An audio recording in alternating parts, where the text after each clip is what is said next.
Good morning students. बेटा आज हम डिस्कस करेंगे मोल बायो के अंदर नेक्स्ट टॉपिक जिसका नाम है ट्रांसक्रिप्शन।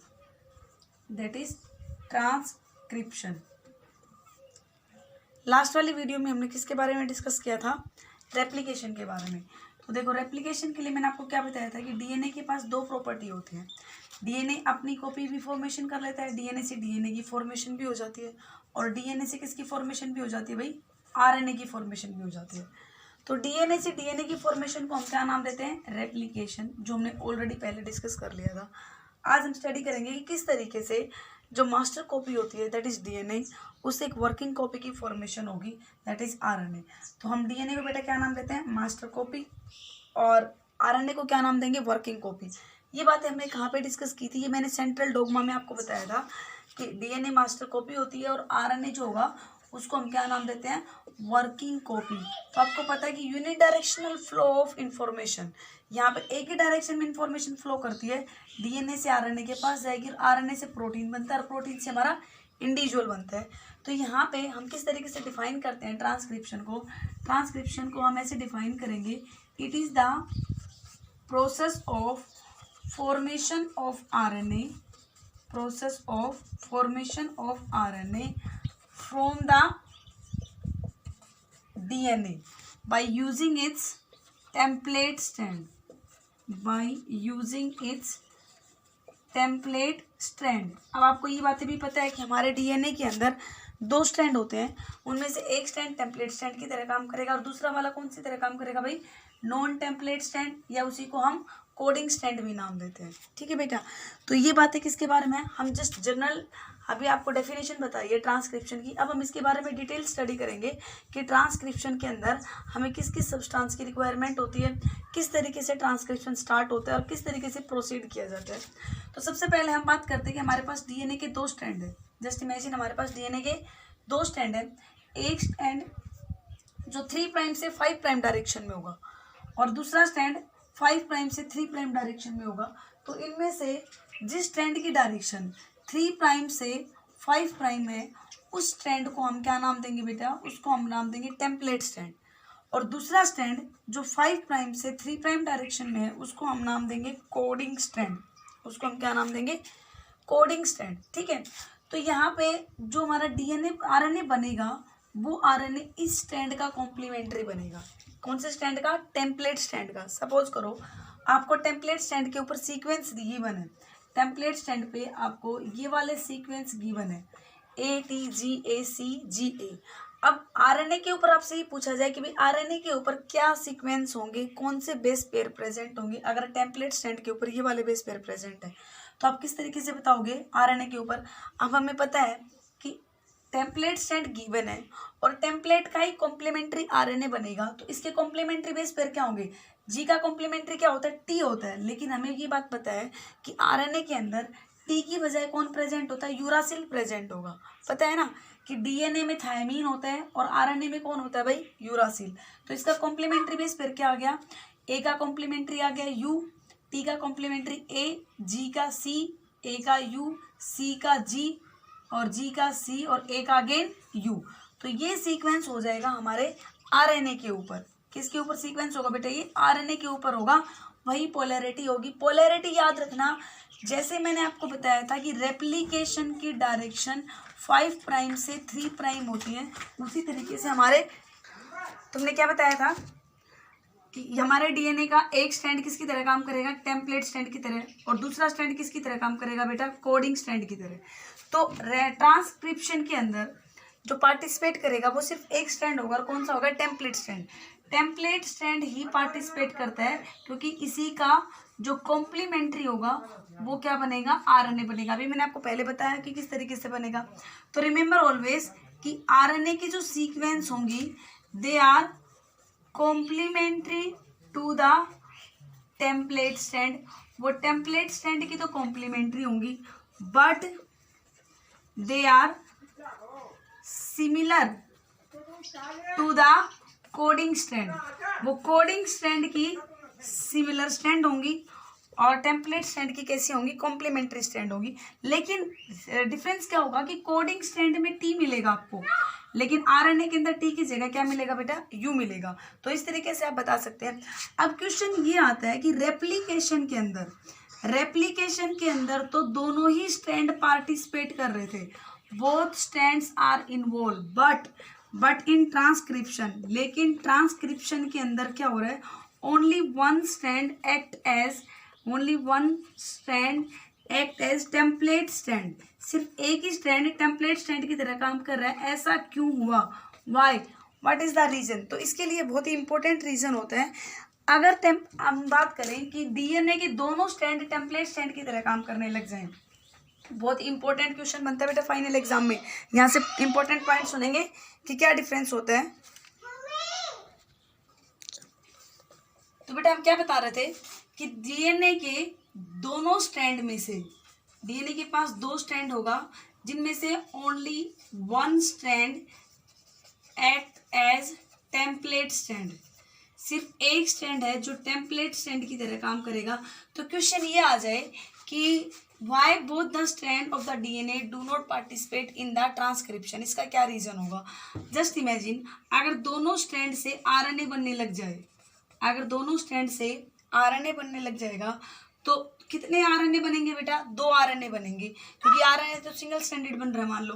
तो एक तो टेम्पलेट स्ट्रैंड के आरएनए बन गया कॉम्प्लीमेंट्री, और एक कोडिंग स्ट्रैंड के कॉम्प्लीमेंट्री आरएनए बन गया। अब दोनों आरएनए से क्या प्रोटीन बनेंगे, दो प्रोटीन की फॉर्मेशन होगी। Both RNA will form two proteins with different amino acid sequence. और इसका मतलब क्या होगा, अल्टीमेटली क्या हुआ कि एक डीएनए किसको एनकोड करेगा, one DNA encode the formation of two different proteins with different amino acid sequence.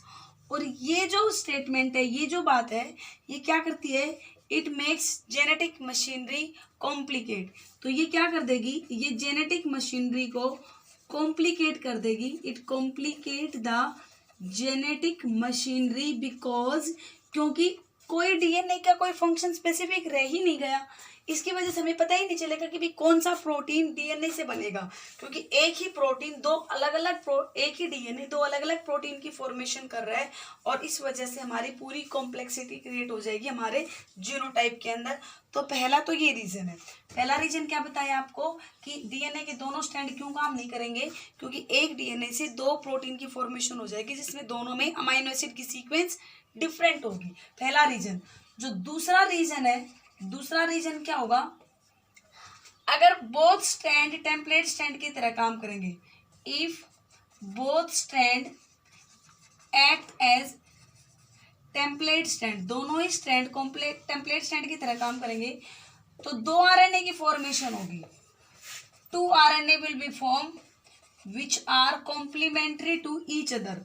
जो दोनों एक दूसरे के कैसे होंगे भाई, जो दोनों एक दूसरे के कॉम्प्लीमेंट्री होंगे, और एक दूसरे के कॉम्प्लीमेंट्री आरएनए जो बनेंगे वो क्या बना सकते हैं, they can form double stranded RNA. वो कैसा स्ट्रैंड आरएनए बना सकते हैं, डबल स्ट्रैंडेड में दो स्ट्रैंड बने हैं और दोनों स्ट्रैंड एक दूसरे के कॉम्प्लीमेंट्री, तो हो सकता है कि आरएनए हमारा डबल स्ट्रैंडेड बन जाए।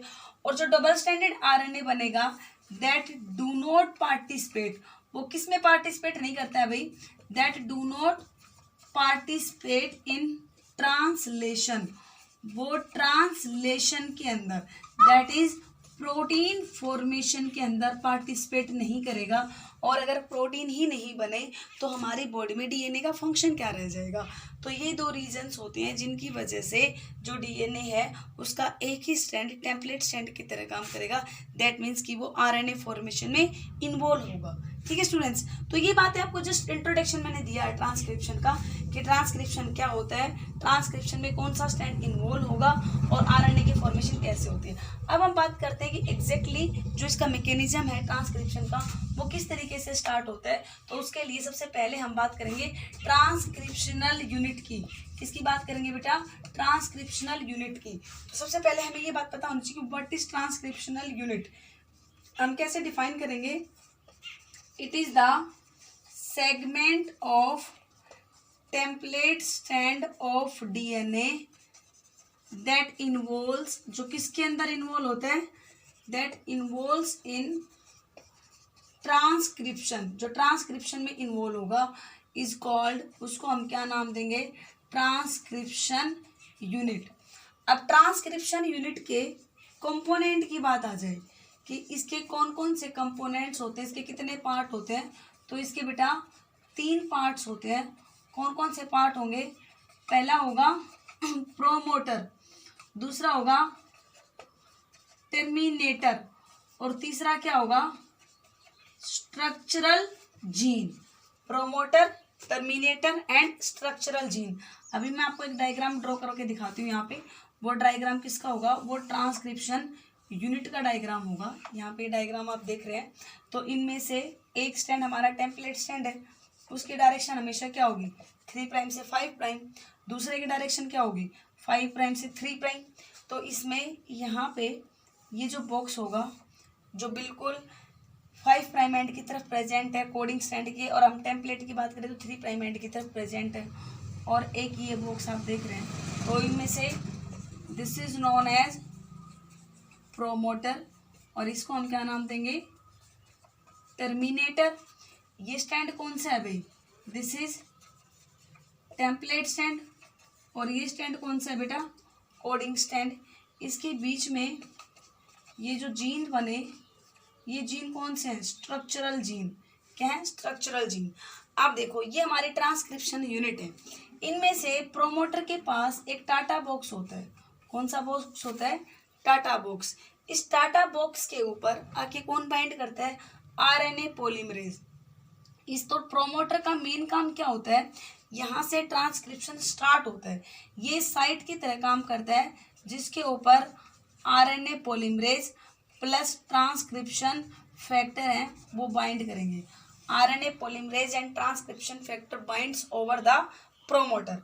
आरएनए पॉलीमरेज के बारे में भी हम डिस्कस करेंगे कि इसकी जो सिग्मा सब यूनिट है, आरएनए पॉलीमरेज की सिग्मा सब यूनिट है, उसका काम क्या होता है, that will recognise the promoter. वो प्रोमोटर को रिकॉग्नाइज करेगी। इसके बाद प्रोमोटर के पास में एक एटी रिच रीजन होगा, एटी रिच रीजन होगा, जिसका नाम क्या है बेटा, टाटा बॉक्स, जिसको हम क्या नाम देंगे, टाटा बॉक्स। और इस टाटा बॉक्स को कौन रिकॉग्नाइज करता है, इसको आरएनए पॉलीमरेज का पार्ट जो सिग्मा सब यूनिट है वो रिकॉग्नाइज करेगी, वो आके इसके ऊपर बाइंड कर जाएगी। अब इसके ऊपर बाइंड करने का मतलब क्या हुआ कि आरएनए पॉलीमरेज को जगह मिल गई, उसे कहाँ पे बाइंड करना है। यहाँ पे एक साइट होती है +1 साइट, जिसे हम कहते हैं, ये होती है स्टार्ट साइट। यहाँ से स्टार्ट साइट, स्टार्ट साइट का मतलब क्या है बेटा, कि यहाँ से ट्रांसक्रिप्शन शुरू हो गया, बिगिन हो गया। बेटा ये बात है टर्मिनेटर। टर्मिनेटर एक साइट होती है जिसके ऊपर रो फैक्टर बाइंड करता है। रो को हम ऐसे भी बताते हैं, जिसके ऊपर रो फैक्टर बाइंड करता है। और बेटा रो फैक्टर जो है वो एक टर्मिनेटर फैक्टर है। टर्मिनेटर फैक्टर का मतलब जहाँ पे ट्रांसक्रिप्शन की प्रोसेस बंद होनी है, शुरू होगी प्रोमोटर से, स्टॉप होगी टर्मिनेटर पे। अब बीच के जो सीक्वेंस बच गए टेम्पलेट स्टैंड के, प्रोमोटर और टर्मिनेटर के बीच के जो ये सीक्वेंस बच गए, ये क्या होते हैं, this is called structural gene. इसको हम क्या नाम देते हैं, structural gene. Structural gene actually take part in transcription. इसी के कॉम्प्लीमेंट्री बेस पेयर ऐड किए जाएंगे और आरएनए की फॉर्मेशन होगी। तो ये तीनों चीजें प्रेजेंट होती है हमारी ट्रांसक्रिप्शन यूनिट में। प्रोमोटर पूछा जाए तो वो 5 प्राइम एंड पे प्रेजेंट होता है। यहाँ पे 5 प्राइम एंड किसके कंटेक्स में लिया गया है, कोडिंग स्टैंड के कंटेक्स में, क्योंकि अगर हम टेम्पलेट स्टैंड की बात करेंगे तो इधर 3 प्राइम एंड होता है। और अगर आपको से पूछा जाए टर्मिनेटर किधर प्रेजेंट होगा, तो ये डाउन स्ट्रीम होगा 3 प्राइम एंड किसके, कोडिंग स्टैंड के। अपस्ट्रीम और डाउन स्ट्रीम, ये वाली स्टैंड कौन से कहलाती है, साइड अपस्ट्रीम, ये वाली कहलाती है डाउन स्ट्रीम। इसकी जो सीक्वेंस होती है वो -10 से -35 होती हैं, किसकी, प्रोमोटर की, जिसके ऊपर टाटा बॉक्स है।